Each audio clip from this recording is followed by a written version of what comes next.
Hi everyone. So today I'm going to show you the results of a test I did where I tested 7 vintage Nikon lenses from 28 millimeters up to 135 that I happen to own.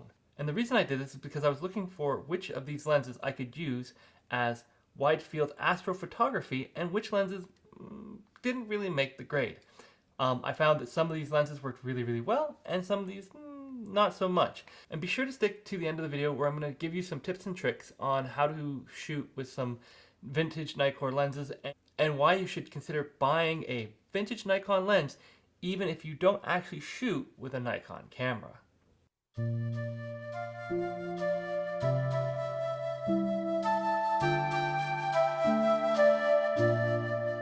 So to contradict everything I just said, I'm going to start with the most recent lens I have and the most expensive. This is a 85mm f2.8 tilt shift lens from Nikon. Now, it's not as old as the rest of them, which are going to get about 50 years old, but it actually performed surprisingly well. And it's just one of those things where I'm like, if you do own a tilt shift lens, take it out, do some astrophotography. The results are actually quite impressive. Although the price tag on this is quite up there. So I'm using this lens more as a base mark so that you can compare the other lenses to it. This is a corners comparison, so we're looking at the 4 corners and the 4 sides, and we compare it to the center. This night was not the best night for astrophotography, which is why I chose it to do this experiment, because I wanted to use a night where it was decently out there, but it wasn't so good that I was going to be losing valuable perfect seeing. The next chart here, this is a full width half maximum. This chart basically gives you an idea of how flat the field is. And the idea being that the stars are all approximately about the same size. And this gives you an idea that as the stars get larger, the field is less sharp, which indicates that the field is curving. The next image we're looking at is called eccentricity, and this is how round the stars are. Obviously, a number closer to 1 is ideal, but overall you want to generally stay about even across the field, as various aspects of tracking, etc. can play into this. To which we get this image here in the Cygnus region, which is the region of space I'll be imaging for the entire experiment. And more particularly, as we get a few lenses, I'll be aiming towards the North American and Pelican Nebula, simply because this is a nebula I've imaged before and therefore I am familiar with it.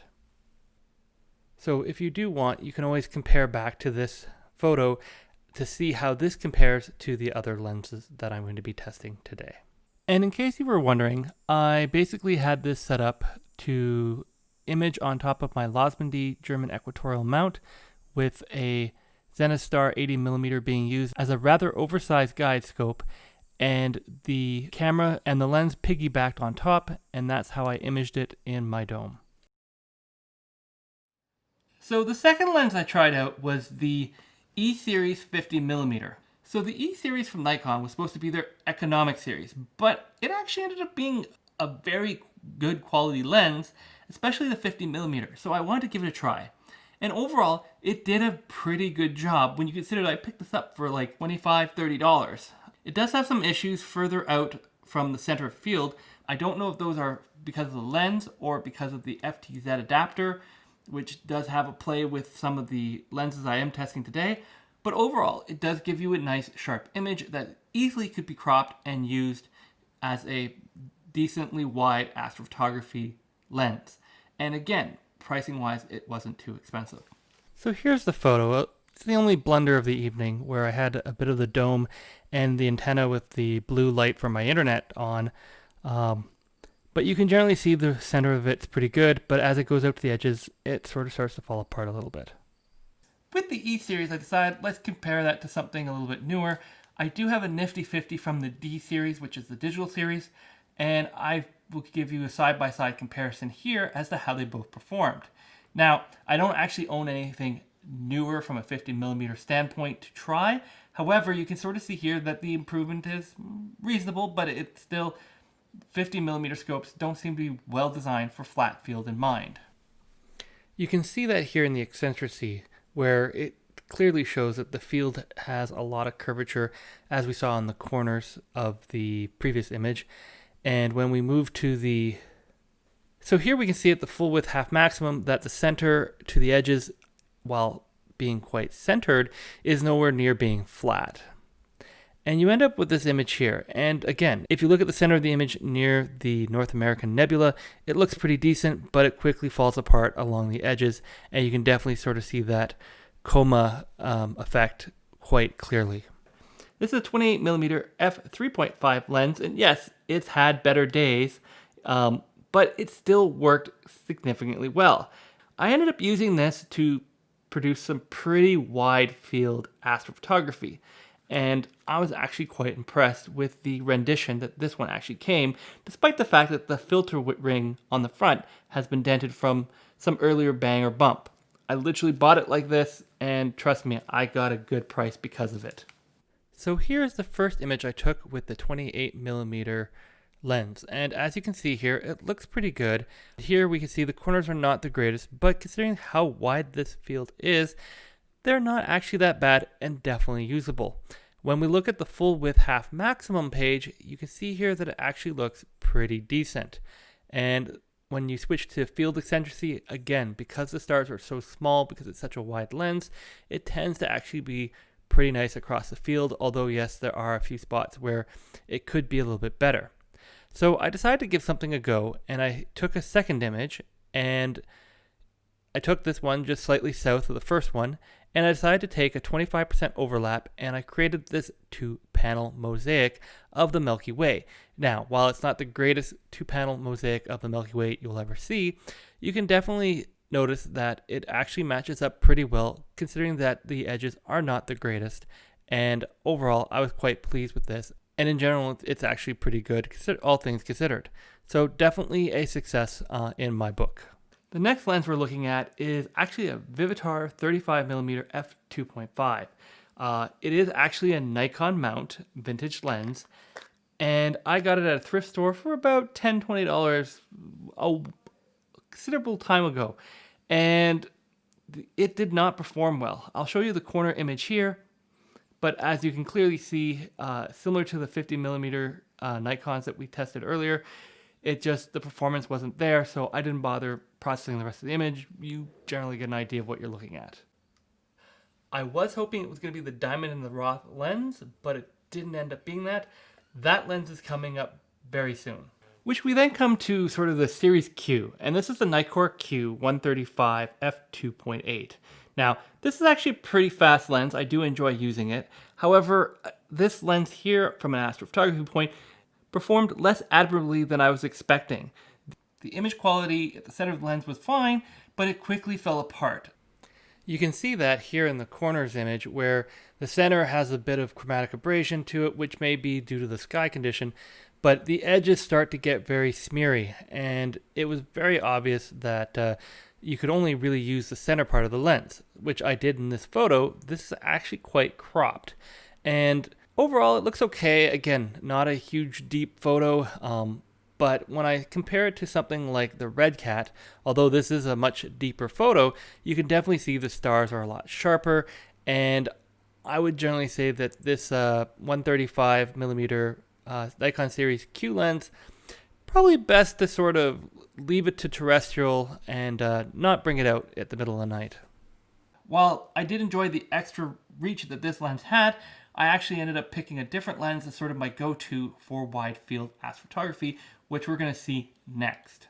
So the next lens I tried was the 105mm 2.5 Nikkor lens, and this actually was the best performer out of the bunch. It's amazing, corner to corner sharpness, and this lens here, if you go try to buy it used, you can pick it up for less than $100.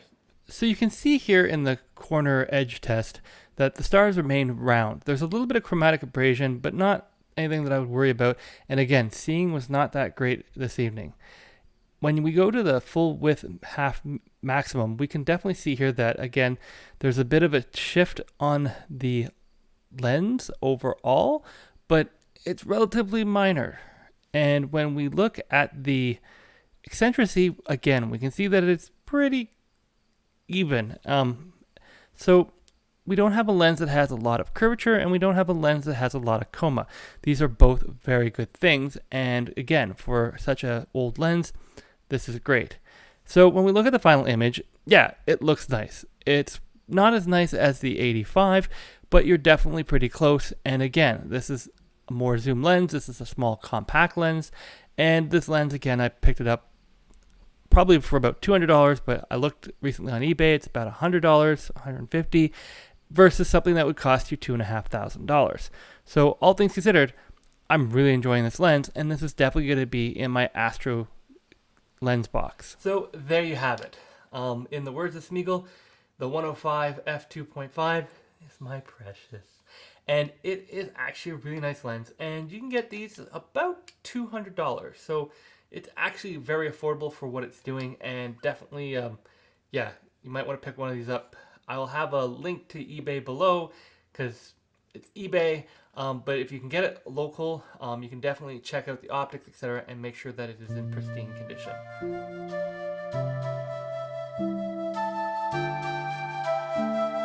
So here are some tips and tricks with shooting with vintage Nikon lenses.